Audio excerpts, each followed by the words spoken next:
नमस्कार प्यारे विद्यार्थियों, मैं अनिक कुमार पांडे एक बार फिर से हाजिर हूं आपके सामने। डिस्ट्रिक्ट एजुकेशन ऑफिस गोपालगंज की तरफ से एक बार फिर से आपका हार्दिक स्वागत और अभिनंदन करता हूं। तो जैसा कि आप सभी जानते हैं कि हमारे क्लास 10th केमिस्ट्री के सेशन चल रहे हैं और जिसमें हमने अपने 3 चैप्टर को कंप्लीट करने के बाद हम अपने 4th चैप्टर यानी जो हमारा कार्बन एंड इट्स कंपाउंड यानी कार्बन और उसके यौगिक की शुरुआत हम कर चुके हैं। और इस पार्ट से पहले आप 2 पार्ट ऑलरेडी उसके देख चुके होंगे। इनके जो भी स्टूडेंट अभी हमारे साथ नए जुड़ रहे हैं और जिन्होंने पहले 2 पार्टों को नहीं देखा है, तो आप पहले उन 2 पार्टों को एक बार देख लीजिए, क्योंकि उसके बाद ही आपको पार्ट 3 समझ में आएगा। क्योंकि पार्ट 3 का जो बेस है, जो कि आज हम डिस्कस करने वाले हैं, कार्बन का जो वर्साटाइल नेचर होता है, यानी जो कार्बन की बहुमुखी प्रकृति या जिसको हम सर्वोत्मुखी प्रकृति भी बोलते हैं, उसके बारे में हम आज चर्चा करने वाले हैं।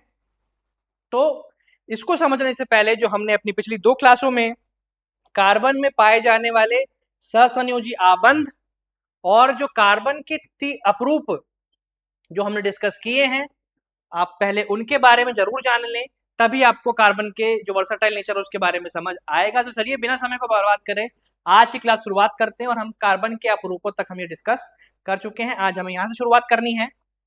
तो सबसे पहले हमें ये जानना है कि versatile nature of carbon, carbon की बहुमुखी प्रकृति क्या है। वो कौन से गुण हैं जो कार्बन को अन्य तत्वों की तुलना में अधिक महत्वपूर्ण और उसके जो कार्बन के यौगिक हैं वो अधिक मात्रा में क्यों पाए जाते हैं। तो कार्बन में कुछ ऐसे गुण हैं, उसका कुछ ऐसा वर्साटाइल नेचर है, बहुमुखी गुण है उसमें पाए जाते हैं, जिसकी वजह से कार्बन अन्य तत्वों की तुलना में अलग है, अधिक अधिक यौगिक बनाता है अपने साथ। एन जैसा कि हमने देखा था कि कार्बन हीरे में कितने सारे carbon, an number of carbon जो हैं वो एक दूसरे से जुड़े हुए हैं, ठीक उसी प्रकार ग्रेफाइट में भी एन नंबर ऑफ कार्बन जुड़े थे। 60 कार्बन जो हमारा तीसरा अपरूप था, फुलरिन जो था, ये देखिए आप देख पा रहे होंगे, हीरा ग्रेफाइट तीसरा जो था उसमें 60 कार्बन एक दूसरे से जुड़े होते हैं। तो ऐसे कौन से वो गुण हैं, ऐसे कौन सी जो नेचर है, ऐसी कौन सी प्रॉपर्टीज हैं जो कार्बन को इतना महत्वपूर्ण बनाती हैं कि वो खुद से इतने सारे बंध बना सकता है। तो आइए शुरुआत करते हैं। कार्बन के जो बेसिकली यहाँ पे 2 अपरूप होते हैं, यहाँ पे आपको स्क्रीन पे 4 दिखाई दे रहे होंगे, लेकिन हमने यहाँ पे ये मैंने आपको स्लाइड इसलिए रखी है कि हम यहाँ पे क्या डिस्कस कर चुके हैं और क्या डिस्कस करने वाले हैं। तो हम क्या डिस्कस कर चुके हैं पहले आइए उस पर बात करते हैं। हमने कार्बन में पाए जाने वाले सहसंयोजी आबंध, हमने कार्बन में पाए जाने वाले सहसंयोजी आबंध के बारे में डिस्कस कर लिया है। और जहां पे हमने देखा था कि कैसे कैसे कार्बन में एकल, द्वि और त्रि आबंध पाए जाते हैं, तो हम इसके बारे में डिस्कस कर चुके हैं। हम डिस्कस कर चुके हैं कार्बन के 3 अपरूपों के बारे में अपनी पिछली 2 क्लासों में। और आज हमें चर्चा करनी है कार्बन में पाए जाने वाले श्रृंखलन के गुण, जिसको हम अंग्रेजी में बोलते हैं कैटिनेशन। क्या बोलते हैं? कैटिनेशन, श्रृंखलन का गुण यानी कैटिनेशन।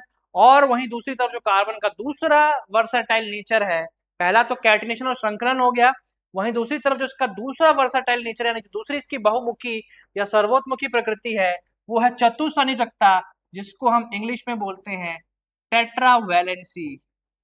कहीं कहीं टेट्रा कोवैलेंसी भी लिखा होता है, लेकिन टेट्रावैलेंसी ऑफ कार्बन यानी कार्बन की चतुसंयोजकता, इसके बारे में हम बात करने वाले हैं। श्रृंखलन में हम जानेंगे कि कैसे कार्बन का स्वयं के परमाणुओं के साथ आबंध बनाने का अद्वितीय गुण, जिसके बारे में मैंने भी थोड़ी देर पहले आपको बताया था कि कैसे हीरे में एन नंबर ऑफ कार्बन एक दूसरे से जुड़े होते हैं, ग्रेफाइट में भी एन नंबर ऑफ कार्बन से जुड़े होते हैं, वहीं फुलरिन में जो 60 कार्बन है वो एक दूसरे से आबंध द्वारा जुड़े होते हैं। तो यही है कार्बन का जो खुद से बंध बनाने की जो क्षमता होती है, या फिर हम उसको क्या बोल सकते हैं, कैटिनेशन क्या है, श्रृंखलन क्या है, the self linking capacity of a carbon, उसी को हम कैटिनेशन या श्रृंखलन बोलते हैं। यानी खुद से ही आबंध बनाने की जो एक अद्वितीय गुण जो कार्बन में पाया जाता है, उसी को हम श्रृंखलन बोलते हैं, जिससे बड़ी संख्या में अणु बनते हैं। और हम आगे चल के ये भी जानेंगे कि सबसे ज्यादा यौगिकों की संख्या कार्बन के यौगिकों की ही है। वहीं चतुसंयोजकता में हम जानेंगे कि हम कार्बन, जैसे मैंने आपको थोड़ी देर पहले क्या बताया था कि कार्बन के बाह्यतम कक्ष में जो अधिकतम इलेक्ट्रॉनों की संख्या है वो 4 होती है, अधिकतम इलेक्ट्रॉनों की संख्या 4 होने से क्या मतलब है? अधिकतम इलेक्ट्रॉनों की संख्या 4 होने से मतलब ये है कि वो 4 आबंध बना सकता है अन्य 4 तत्वों के साथ। अब वो 4 कार्बन भी हो सकते हैं या कोई अन्य तत्व भी हो सकते हैं। तो जैसे आप देख पा रहे हो कार्बन की संख्या 4 है, जिससे वह 4 अन्य परमाणुओं के साथ आबंध बना सकता है। तो इन्हीं के बारे में हमें डिस्कस करना है। और चलिए, मैंने अलग अलग स्लाइड में आपको समझाने के लिए अलग अलग एग्जाम्पल्स रखे हैं। तो शुरुआत करते हैं श्रृंखलन से। श्रृंखलन यानी कि कैटिनेशन। आप देख पा रहे होंगे स्क्रीन पे कि श्रृंखलन क्या है, इसकी परिभाषा, उदाहरण और गुण हम यहाँ पे जानने वाले हैं। सब शुरुआत करते हैं श्रृंखलन की परिभाषा से। क्या शुरुआत करते हैं? श्रृंखलन की परिभाषा से। एक ही तत्व के ऐसे परमाणु जो आपस में जुड़कर लंबी श्रृंखलाएं, चेन या वलय, इसको हम चेन भी बोल सकते हैं या रिंग्स बोलते हैं। अभी हम आगे चल के बात करेंगे कैसे साइक्लिक कंपाउंड बनते हैं, कैसे बेंजीन बनता है कार्बन से, तो चर्चा करेंगे। तो वो जो लंबी श्रृंखलाएं होती है वो चेन भी हो सकती है, वो रिंग भी हो सकती है। जो बनाने का जो गुण है वही कहलाता है श्रृंखलन। एक ही तत्व के परमाणुओं का आपस में जुड़कर लंबी श्रृंखलाएं बनाने का जो गुण होता है वही कहलाता है श्रृंखलन। या फिर हम सिंपल वर्ड्स में ये कह सकते हैं जो सेल्फ लिंकिंग कैपेसिटी होती है, जो खुद से जुड़ने की क्षमता, एक अद्वितीय गुण जो तत्वों में, यानी अभी हम कार्बन की बात करें तो कार्बन में जो पाया जाता है उसी को हम श्रृंखलन बोलते हैं। जैसा कि आप यहाँ पे देख पा रहे होंगे कि यहाँ पे 5 कार्बन, 1 2 3 4 5 6 कार्बन जुड़े हैं। तो इसको ये हेक्सेन है हमारा, क्या है, अभी हम इस पे हम चर्चा करेंगे। यहाँ पे देखिए कितने सारे कार्बन से जुड़े हुए हैं। यहाँ पर भी साइक्लो कार्बन इस प्रकार से भी जुड़ता है आपस में। और हीरे और ग्रेफाइट में तो कितनी कॉम्प्लेक्स 3D स्ट्रक्चर थी वो भी हमने देखी थी। एकल द्विबंध, एकल विकल, एकल बंध, द्विबंध और त्रिबंध। इसमें हमारे 3 उदाहरण हम पढ़ने वाले आगे चल के कि एथेन, एथीन और इथाइन। इसके बारे में हम चर्चा करेंगे। पर फिलहाल आते हैं हम इसके प्रमुख गुणों के बारे में। अभी हम इसकी श्रृंखला के बारे में तो आने ही वाले हैं। तो कार्बन में सर्वाधिक श्रृंखलन पाया जाता है, ये हमको ध्यान रखना है कि जो खुद से आबंध बनाने की जो क्षमता होती है वो सर्वाधिक किसमें होती है? कार्बन में। तो एक प्रश्न तो आपका यहाँ से बन सकता है कि कैसे कार्बन में जो खुद से बंध बनाने की जो क्षमता होती है, यानी जिसको हम श्रृंखलन बोलते हैं, वो सबसे ज्यादा होती है। कार्बन कार्बन आबंध बहुत मजबूत और स्थिर होते हैं, जबकि अन्य तत्वों के आबंध कमजोर, जबकि अन्य तत्वों के जो आबंध होते हैं वो कमजोर होते हैं। हम श्रृंखला का कारण यहाँ पे देखेंगे। अब देखिए, अगर ये गुण कार्बन में पाया जा रहा है, यानी जिसके हम श्रृंखलन की बात कर रहे हैं, यानी जब कैटिनेशन की अगर हम बात कर रहे हैं, तो अगर सिर्फ ये कार्बन में पाया जा रहा है, उसका कुछ कारण तो होगा कि ऐसा ये गुण जो श्रृंखलन का है, खुद से बंध बनाने का, तो वो केवल कार्बन में ही सर्वाधिक क्यों है? तो उसके पीछे कारण के बारे में समझते हैं, फिर हम आगे चल के देखेंगे कैसे ये गुण कैसे एक कार्बन एक दूसरे से जुड़ता है, दूसरा तीसरे से भी हम बात करेंगे उसके बारे में। तो सबसे पहले हमें ध्यान रखना है, इसका सबसे पहला जो कारण है श्रृंखलन का कार्बन में, वो है इसका छोटा आकार। यानी जो कार्बन के जो परमाणु होते हैं उनका आकार छोटा होता है, वो स्मॉल इन साइज होते हैं। तो एक इसका, जिसकी वजह से क्या बनते हैं, जो आबंध होते हैं, जो बॉन्ड होते हैं वो मजबूत बनते हैं, स्ट्रॉन्ग बॉन्ड बनते हैं। तो छोटा आकार इसका एक कारण हो गया, ये ध्यान रखेंगे आप। दूसरा, कार्बन की छोटे आकार के साथ जो जरूरी है चतुसंयोजकता, क्योंकि ध्यान दीजिएगा जब हमने संयोजकता को निकालना सीखा था तो हमने ये देखा था कि जब बाह्यतम कक्ष में जो अधिकतम इलेक्ट्रॉनों की संख्या अगर 1 है, 2 है, 3 है, 4 तक क्या था, 4 तक ये था कि जो उनकी संयोजकता है वो उतनी ही हो जाती थी। जैसे कार्बन के बाह्यतम कोश में जो इलेक्ट्रॉनों की अधिकतम संख्या है वो 4 है, तो संयोजकता भी कितनी हो जाती थी? 4। वहीं अगर मैं एक उदाहरण आपके लिए लेके आऊं, अगर नाइट्रोजन की अगर हम बात करें, तो नाइट्रोजन में जो अधिकतम बाह्यतम कक्ष में इलेक्ट्रॉनों की संख्या होती है वो 5 होती है। पर क्या उसकी जो संयोजकता है वो 5 होती है? नहीं। कक्षा 9 में हमने बहुत काफी विस्तार पूर्वक चर्चा की है कि यदि किसी तत्व के बाह्यतम कक्ष में इलेक्ट्रॉनों की संख्या 4 से ज्यादा हो जाती है तो उसकी संयोजकता को हम 8 में से घटा के निकालते थे। यानी जो नाइट्रोजन की संयोजकता हो गई वो 8-5, यानी 8-5 वो हो गया कितना? 3। तो यानी नाइट्रोजन जो नाइट्रोजन संयोजकता हो गई वो 3, यानी सबसे अधिक संयोजकता कितनी हो सकती है? 4, वो कार्बन के पास है। तो आपको क्या ध्यान रखना है, किन 2 चीजों के बारे में आपको ध्यान रखना है? 2 चीजों के बारे में ध्यान रखना है। पहला, कार्बन का छोटा आकार, और कार्बन में पाई जाने वाली चतुसंयोजकता, यही इस श्रृंखलन के दो मेन कारण हैं। आइए अब हम डिस्कस करते हैं कार्बन के दूसरे उसके बारे में। किसके बारे में? कार्बन के दूसरे वर्सटाइल नेचर और कार्बन की जो दूसरी सर्वोत्मुखी या बहुमुखी जो उसका गुण है। पहला हमने डिस्कस कर लिया है श्रृंखलन क्या है। अभी मैं आपको बहुत सारे उदाहरण बताने वाला हूं, मैंने रोक रखे हैं, अभी आप उदाहरण पे मत जाइएगा। कैसे एक कार्बन 5 कार्बन जुड़ेगा, 6 कार्बन जुड़ेगा, हम उस पर चर्चा बहुत डिटेल में करने वाले हैं। फिलहाल आपको बस इतना समझना है कि श्रृंखलन क्या है। तो सेल्फ लिंकिंग कैपेसिटी, खुद से बंध बनाने की जो क्षमता होती है, वो श्रृंखलन हो गई। और उसका कारण क्या है? कार्बन का छोटा आकार और उसमें पाई जाने वाली चतुसंयोजकता हो गई। तो चलिए कार्बन के जो दूसरा वर्सटाइल नेचर है, यानी जो दूसरा सर्वोत्मुखी गुण है, उस पर हम चर्चा करते हैं। तो वो है चतुसंयोजकता, या फिर जिसको हमने थोड़ी देर पहले जाना था कि हम उसको इंग्लिश में टेट्रावैलेंसी, टेट्रा का मतलब होता है 4 और संयोजकता का मतलब होता है वैलेंसी, तो टेट्रावैलेंसी भी बोलते हैं। तो इसके बारे में हम पहली क्लास से लेके अब तक कई बार चर्चा कर चुके हैं। मुझे नहीं लगता इस पर हमें बहुत ज्यादा समय देना पड़ेगा, लेकिन आइए एक बार जरूर डिस्कस कर लेते हैं। तो जैसा कि मैंने अभी बताया आपको कि कार्बन के बाहरी कोश में कितने इलेक्ट्रॉन होते हैं? 4 इलेक्ट्रॉन होते हैं। इसीलिए इसे अष्टक पूरा करने के लिए कितने इलेक्ट्रॉनों की आवश्यकता होती है? और 4। पहले भी बहुत बार चर्चा कर सकते हैं, मुझे नहीं लगता कि अब इसमें आपको कोई डाउट होगा। तो कार्बन के बाह्यतम कोश में जो अधिकतम इलेक्ट्रॉनों की संख्या है 4, उसको अपना अष्टक स्टेबल यानी स्थिर होने के लिए अन्य और 4 इलेक्ट्रॉनों की आवश्यकता है। तो यही जो 4 इलेक्ट्रॉनों की जो साझेदारी से जो बंध बनता है, वो सहसंयोजक बंध होता है। और यहाँ पे 4 की आवश्यकता है, तो उसकी संयोजकता 4 है, तो वही गुण हो गया चतुसंयोजकता।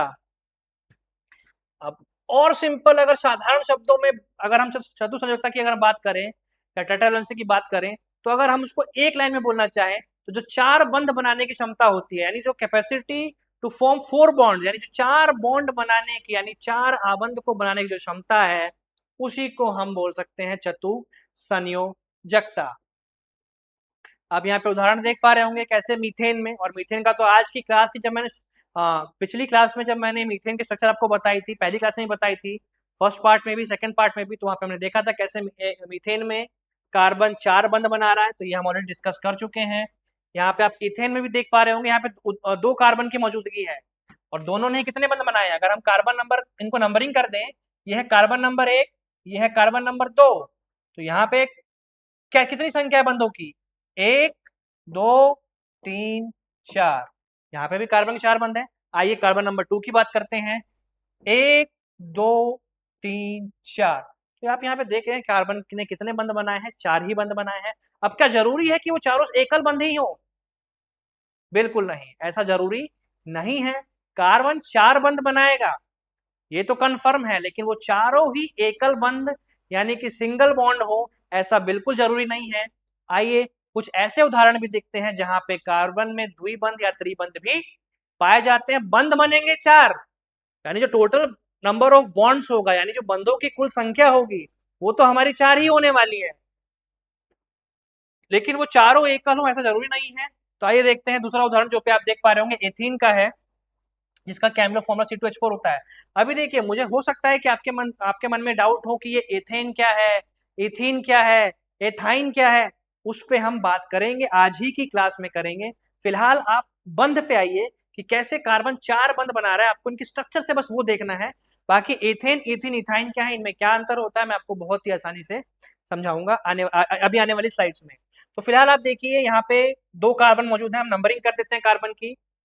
ये कार्बन नंबर 1 हो गया, ये कार्बन नंबर 2 हो गया। अब आइए एक एक करके कार्बन के बंधों को हम गिनते हैं। क्या गिनते हैं? कार्बन के बंधों को हम गिनते हैं। आइए 1 2 3 4।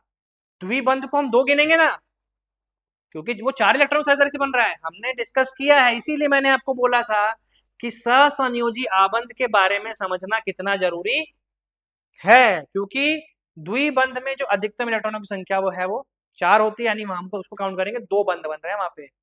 तो 1 2 3 4, यहां भी कार्बन के 4 बॉन्ड। आइए कार्बन नंबर 2 पे चलते हैं। 1 2 3 4, इस कार्बन के भी कितने बंध हैं? 4। एक और उदाहरण यहाँ पे आपको स्क्रीन पर दिखाई दे रहा है, जहां पे एथाइन है। आइए देखिए, कार्बन नंबर 1, कार्बन नंबर 2, हमें अभी बंद गिनने हैं बस। अभी मैं आपको एथेन इथाइन नहीं समझा रहा हूँ, केवल स्ट्रक्चर में आपको समझना, आपको बंद गिनने हैं। इनके बीच में त्रिबंध बना हुआ है, दोनों कार्बन के बीच में कैसा बंध है? त्रिबंध आप देख पा रहे होंगे, तो उसको हम कितना काउंट करेंगे? 3। तो देखिए 1 2 3 और 1 4। यहाँ पे कार्बन नंबर 1 के भी, कार्बन नंबर 1 के भी कितने बंध बन रहे हैं? कार्बन नंबर 1 के भी 4 बंध बन रहे हैं। कार्बन नंबर 2 के भी कितने बंध बन रहे हैं? 1 2 3 4। कार्बन नंबर 2 के भी 4 बंध बन रहे हैं।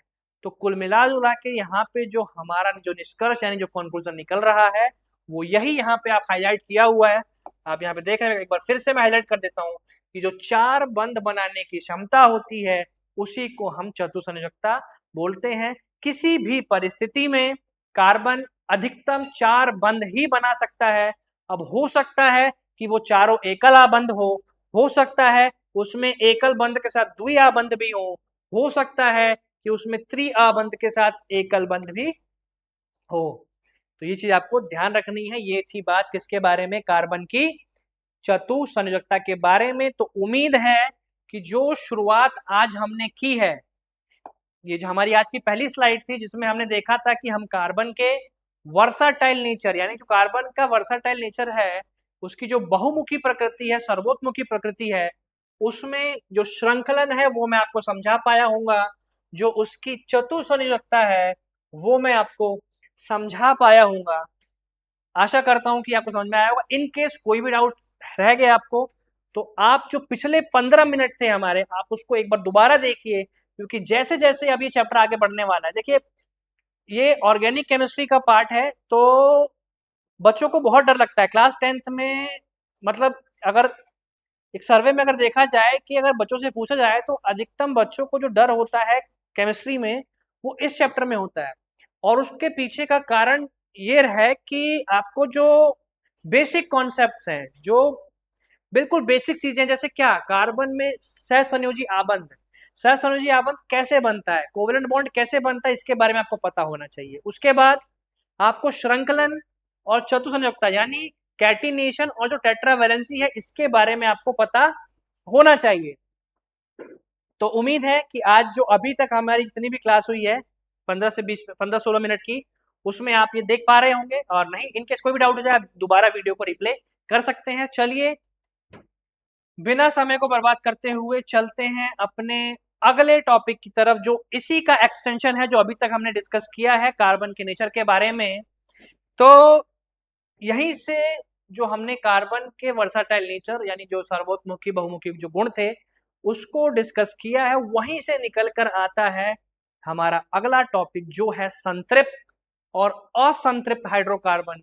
संतृप्त हाइड्रोकार्बन को हम इंग्लिश में बोलते हैं सैचुरेटेड हाइड्रोकार्बन।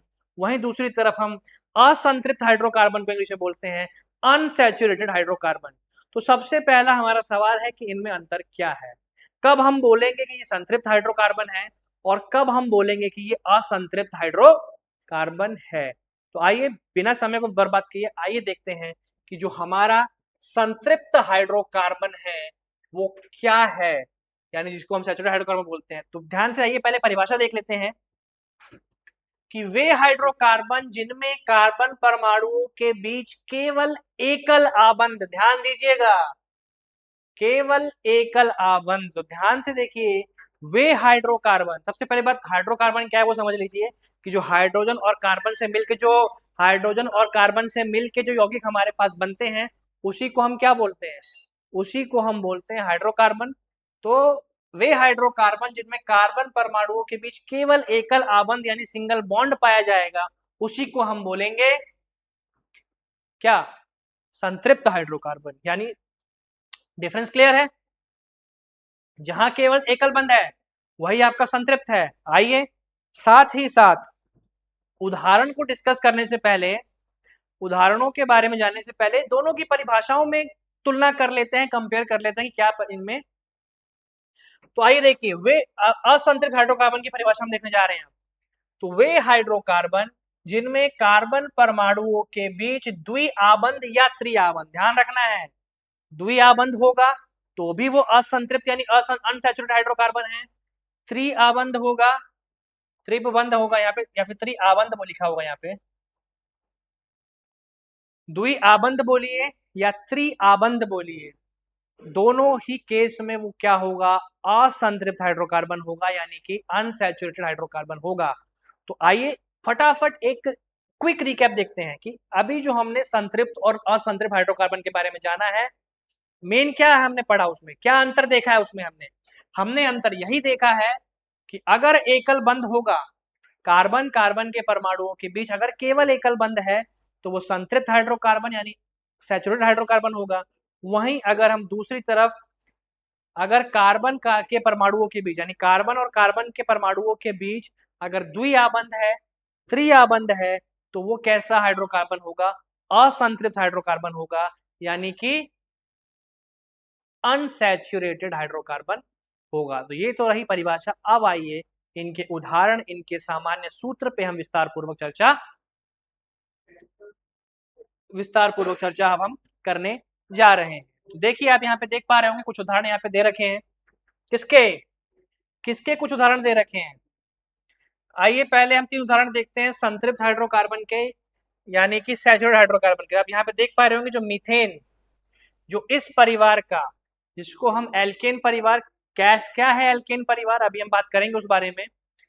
तो संतृप्त हाइड्रोकार्बन केवल ऐसे हाइड्रोकार्बन है जिसमें कार्बन कार्बन के बीच एकल बंध हो। तो आप यहाँ पे देख पा रहे होंगे कि यहाँ पे कार्बन के सारे ही बंध क्या है, एक एकल है, सिंगल बॉन्ड है। यहाँ पे भी देखिए कार्बन कार्बन के बीच सारे बंध क्या है, एकल बंध है। इसीलिए मैंने आपको बोला था कि आपको एकल बंध, द्विबंध और त्रिबंध, जिसको ये चीज क्लियर हो गई तो मुझे नहीं लगता कि आपको संतृप्त और असंतृप्त हाइड्रोकार्बन को समझने में कोई भी परेशानी आने वाली है। लेकिन अगर जिन्होंने शुरू की क्लासेस में ध्यान नहीं दिया, आप सीधा पार्ट 3 देखने आएंगे तो आपको नहीं समझ में आएगा कि क्या एकल बंध सर बोल रहे हैं, क्या द्विबंध बोल रहे हैं, क्या त्रिबंध बोल रहे हैं।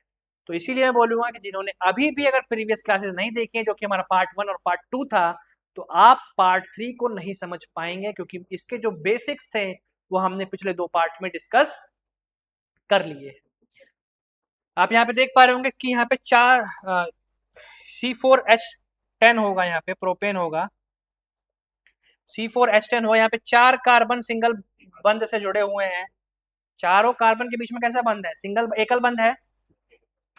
तो ये हो गया आपका संतृप्त हाइड्रोकार्बन। अब यहाँ पे एक सामान्य सूत्र लिखा है, तो इसको मैं चल के आपको समझाऊंगा अगली स्लाइड पे। अब यहाँ पे एक ब्लैंक स्लाइड हमने रखी है और यहाँ पे हम डिस्कस करने वाले हैं केवल किसके बारे में, केवल हम डिस्कस करने वाले हैं संतृप्त हाइड्रोकार्बन के बारे में। किसके बारे में डिस्कस करने वाले हैं, संतृप्त हाइड्रोकार्बन। और संतृप्त हाइड्रोकार्बन में जो हमारा फैमिली आती है, जो परिवार आता है, वो आता है एल्केन फैमिली। कौन सी, हमारी जो एल्केन, स्पेलिंग पे ध्यान दीजिएगा क्योंकि आगे चल के एल्कीन भी आएगा, एल्काइन भी आएगा। तो इसमें जो मेन है स्पेलिंग और जो शब्द हम लिखेंगे उस पर हमें ध्यान देना है। तो एल्केन फैमिली के बारे में हम डिस्कस करने वाले हैं अब आगे चल के। तो जो ये परिवार है, आज हम इसी परिवार के बारे में डिस्कस करेंगे, एल्केन फैमिली के बारे में, यानी जो हमारे संतृप्त हाइड्रोकार्बन का हिस्सा है, जिसमें केवल कैसे बंध पाए जाते हैं, एकल आबंध ही पाए जाते हैं। तो चलिए एक बार कुछ उसके उदाहरण देखते हैं। हम इसका सामान्य सूत्र लिखते हैं। क्या लिखते हैं, सामान्य सूत्र लिखते हैं हम इसका, कि इसका सामान्य सूत्र क्या है, इसका सामान्य सूत्र क्या है, CnH2n+2 क्या है,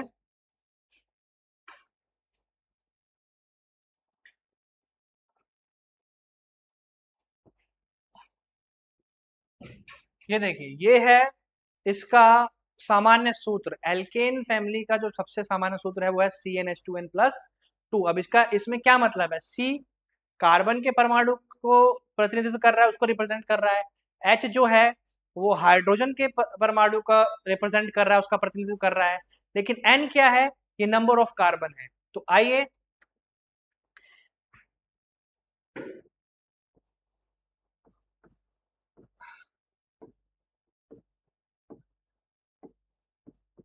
कार्बन की संख्या, N हमारा यहाँ पे कार्बन की संख्या है। तो आइए यहाँ पे इसके कुछ तत्वों के नाम लिखते हैं और कुछ केमिकल फॉर्मूला निकालते हैं यहाँ पे। रासायनिक सूत्र यानी केमिकल फॉर्मूला, और जो हमारा थर्ड कॉलम है उसमें हम लिखेंगे रासायनिक नाम, यानी जो केमिकल फॉर्मूला होगा रासायनिक नाम। तो चलिए शुरुआत करते हैं पहले नंबर से। अगर हम n का नंबर लेते हैं 1, यानी n की जगह पे हम 1 रख दें, कहाँ पर? इस सामान्य सूत्र की मैं बात कर रहा हूँ। इस सामान्य सूत्र में यदि हम n की जगह पर 1 रख दें, यानी कार्बन की संख्या हम कितनी ले? 1, तो ये हो जाएगा C1। 1 लिखने की आवश्यकता हमें होती नहीं है, जैसे कि हमने देखा है कि कार्बन डाइऑक्साइड जो है CO2 है, उसमें कार्बन की संख्या 1 है, तो 1 को हम लिखते नहीं है, तो इसीलिए C1 हम नहीं लिख के C लिखेंगे। वहीं अगर हम n का मान 1 रखें तो 2 एकम 2 प्लस 2 कितना हो गया? 4, यानी 2 × 2 + 2 4। तो ये हो गया हमारा जो रासायनिक सूत्र निकल के आ रहा है पहले वाले इस परिवार के जो पहले सदस्य का। यानी अगर हम संतृप्त हाइड्रोकार्बन की बात कर रहे हैं जिसमें केवल एकल बंध वाले होते हैं, और एकल बंध वालों को ही हम क्या बोलते हैं? एल्केन। इसकी संरचना मैं फिर से अगली क्लास की शुरुआत भी मैं यहीं से करने वाला हूँ। मैं आपको फिर से इसके उदाहरण बताऊंगा, पर फिलहाल आपको मैं जो एक बेसिक डिफरेंस है संतृप्त और असंतृप्त हाइड्रोकार्बन है वो बस वो बताना चाह रहा हूँ। तो पहला जो इसका परिवार का सदस्य हो गया वो हो गया CH4, जिसका नाम होता है मीथेन। क्या होता है? मीथेन। वहीं अगर हम n का मान 2 ले लें, जो सामान्य रासायनिक सूत्र हमने लिखा है इसमें अगर हम n का मान 2 ले लें, तो n की जगह पे 2 रखिए, C2 2 तो लिख सकते हैं ना। यानी हमने क्या देखा है कि 1 को नहीं लिखते, अब 2 है तो लिखेंगे हम उसको। यहाँ पे कार्बन C2 हो गया, n का मान 2 रखिए, 2 दूनी 4, 4 और 2 6, यानी 2 2 जा 4, 4 + 2 6। तो यहाँ पे जो हमारा दूसरा सदस्य आ रहा है इस परिवार का, एल्केन फैमिली का जो दूसरा सदस्य है जिसका रासायनिक सूत्र होता है C2H6। तो देखिए आप यहाँ पे समझ पा रहे होंगे, अगर आपको सामान्य सूत्र याद है, अगर संतृप्त हाइड्रोकार्बन जिसमें एल्केन फैमिली आती है, तो अगर उसका आपको सामान्य सूत्र याद है तो आप खुद भी, आपको रटने की आवश्यकता नहीं है कि मीथेन का CH4 होता है इथेन। जो हमारा दूसरा सदस्य आया इस परिवार का, उसका नाम होता है इथेन। किसी किसी किताब में एथेन भी लिखा हो तो उससे कोई दिक्कत नहीं है। इथेन बोलिए, एथेन बोलिए, एक ही बात है, बस थेन होना चाहिए। क्या होना चाहिए? थेन होना चाहिए। तो कभी किसी किताबों में एथेन लिखा होता है, कहीं इथेन लिखा होता है, तो उस पर आपको ज्यादा ध्यान नहीं देना है। मेन आपको ध्यान देना है शब्दों और मात्राओं पे। तो जैसा कि मीथेन का जो इंग्लिश में हम लिखते हैं उसमें THANE लिखते हैं, तो आपको ANE पे ध्यान देना है। ठीक उसी प्रकार इथेन को हम लिखते हैं ETHANE, इस पर ध्यान देना है। आइए एक और सदस्य के बारे में बात करते हैं हम इसके। n बराबर 3 ले लेते हैं। कहाँ? n क्या है? n है कार्बन के परमाणुओं की संख्या। तो आइए इसके सामान्य सूत्र में n का मान कितना रखने जा रहे हैं हम? इसके सामान्य सूत्र में n का मान रखने जा रहे हैं हम 3। तो ये हो गया C3, 2 3 जा 6, 6 + 2 8, यानी H8। ध्यान से देखिएगा, n का मान 3 रखा है, तो 2 3 6, 6 और 2 8। तो जो अगला सदस्य इस परिवार का आया वो है C3H8। तो ये तो उसका रासायनिक सूत्र हो गया। तो उसका रासायनिक नाम क्या होता है? प्रोपेन। अगर हम इसको इसी को अल्फाबेट्स में लिखें तो PROPANE, प्रोपेन। ध्यान दीजिएगा। तो यहां से शुरुआत हो रही है हमारे संतृप्त हाइड्रोकार्बन की। इसमें आगे भी सदस्य आएंगे, तो जो हमारी आने वाली क्लास है मैं उसमें एक बार फिर से आपको इन सभी सदस्यों के बारे में दोबारा बताऊंगा।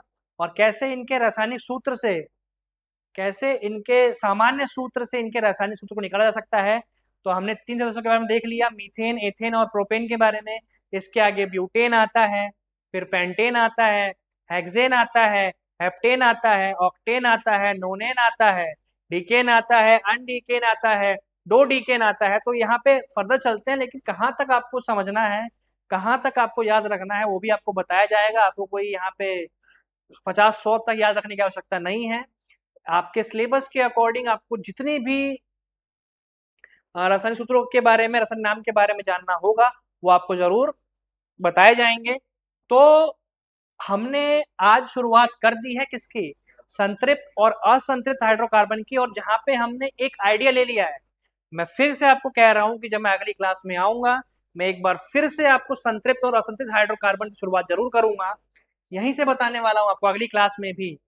तो आज हमने कुछ उदाहरण देखे हैं, अगली क्लास में हम एक बार फिर से देखेंगे कैसे संतृप्त हाइड्रोकार्बन में एकल बंध है, असंतृप्त में द्विआबंध त्रिआबंध है, कैसे मीथेन है, कैसे मीथेन बना, कैसे इथेन बना।